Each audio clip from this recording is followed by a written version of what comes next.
দর্শক, আমরা এখন আছি চন্দ্রিমা উদ্যানে শহীদ প্রেসিডেন্ট জিয়াউর রহমানের সমাধির একেবারে সামনে।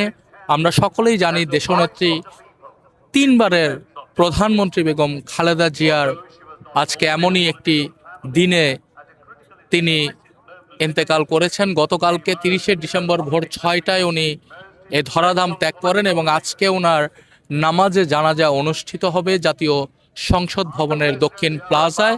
সেখান থেকে নামাজে জানাজা শেষে নিয়ে আসা হবে এই চন্দ্রিমা উদ্যানে শহীদ প্রেসিডেন্ট জিয়াউর রহমানের সমাধির পাশে। ওনাকে দাফন করা হবে। ইতিমধ্যে আমরা জানতে পেরেছি সকল ধরনের প্রস্তুতি সম্পন্ন করা হয়েছে এবং এই জিয়া উদ্যানের প্রবেশ পথে আপনারা দেখেছেন অত্যন্ত কঠোর নিরাপত্তার বলয়ে এখানে ঢেকে রাখা হয়েছে।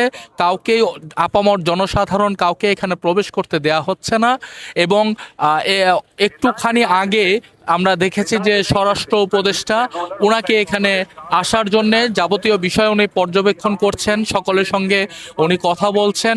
এখানে আর্মি রয়েছেন, আনসার রয়েছেন, র্যাব রয়েছেন এবং আইন শৃঙ্খলা রক্ষাকারী বাহিনীর অন্যান্য সদস্যরা রয়েছেন, পুলিশরা রয়েছেন।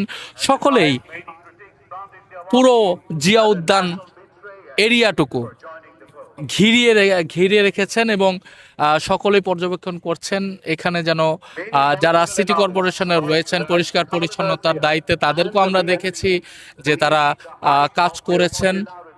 এবং আপনারা দেখতে পাচ্ছেন যে আমরা জিয়া উদ্যানের একেবারে সামনে এবং আমরা জানি যে বাদ জোহর বেগম খালেদা জিয়ার নামাজে জানাজা শেষে এখানে নিয়ে আসা হবে এবং পুরো সংসদীয় এলাকা আমরা দেখেছি যে নিরাপত্তার চাদরে অনেকটা ঢেকে রাখা হয়েছে। আইন সরকারের পক্ষ থেকে সর্বাত্মক আইন শৃঙ্খলা রক্ষার দায়িত্বে তারা কাজ করে যাচ্ছেন এবং পুরো এলাকা জুড়ে তারা মাইক বাজাচ্ছেন এবং মাইকে বেগম খালেদা জিয়া বিভিন্ন সময় যে ভাষণ দিয়েছেন, কথা বলেছেন, সেগুলো প্রচার করা হচ্ছে এবং তার পক্ষ থেকে দলের অন্যান্য নেতাকর্মীরা তার স্মৃতিচারণ করছেন, তার জীবনী বৃত্তান্ত বর্ণনা করছেন।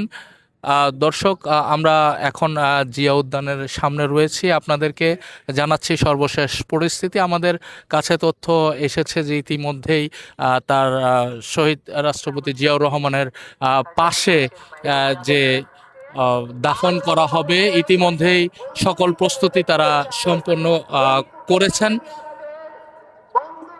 নিরাপত্তার রক্ষার দায়িত্বে যারা রয়েছেন স্বরাষ্ট্র উপদেষ্টা মহোদয় কিছুক্ষণ আগে এখানে প্রবেশ করেছেন এবং তিনি সকলের খোঁজ খবর নিচ্ছেন, কোথাও কোনো ঘাটতি রইল কিনা তা জিজ্ঞেস করছেন এবং পরিষ্কার পরিচ্ছন্নতার দায়িত্বে যারা কাজ করছেন তাদেরকে আমরা দেখতে পাচ্ছি সেই সকাল থেকেই তারা পরিষ্কার পরিচ্ছন্নতার করার দায়িত্ব পালন করছেন।